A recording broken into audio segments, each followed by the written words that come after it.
Hey, how's it going? So I know this is a new channel, but don't judge me, because Google is just really fucking stupid and sucks ass.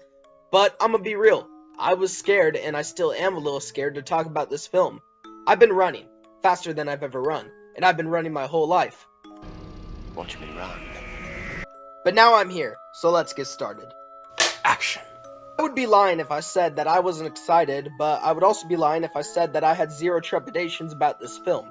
This film was either going to be a so-so for me or really freaking good, but I was more in the so-so territory.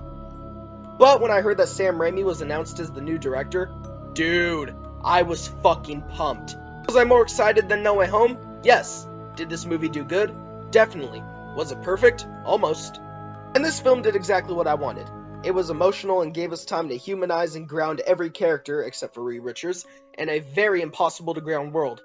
And it even wasn't too restricted by the MCU's way of filmmaking by letting Sam Raimi, quite frankly, just do whatever the fuck he wanted. Unlike the desaturated, overly CG and PS3 graphic-looking films we've become so numb to, this film uses CG to be bright and visually stunning.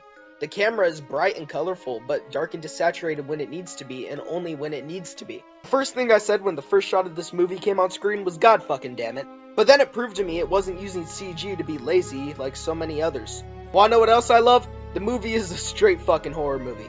Unlike the toned-down violence films and the Dan Schneider Nickelodeon-esque jokes, you know what happens to kids in the juvie.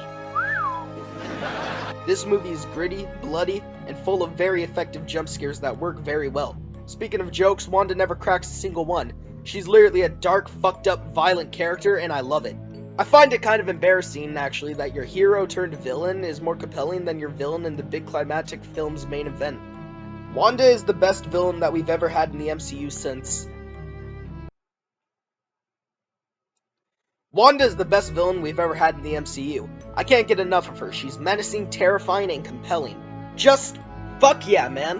I gotta admit, I was excited for the Illuminati in this film, but I didn't want them to be main players. And I laughed like a fucking maniac with Damien in the theater when Wanda killed the fuck out of all of them. I was a little annoyed that Professor X died for like the 40th time in these films, but at least it was done well.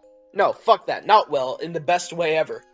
America Chavez is probably one of my favorite characters out of the new lineup of characters we have in the MCU, and I'm excited to see more of her.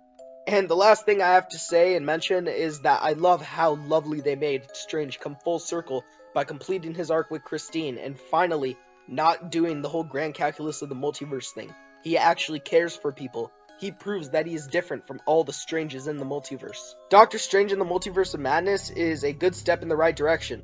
I think if directors got more creative control more often and wasn't so restrained to the Marvel formula, I think these movies could be much more entertaining, especially those fucking Spider-Man movies. Homecoming was good, and then we got fucking Far From Home. I have hope, but given my past with the MCU giving me hope, I'm surprised I'm not asking them to. Don't. Oh, what? Don't give me hope. Now just 2 more months until Thor.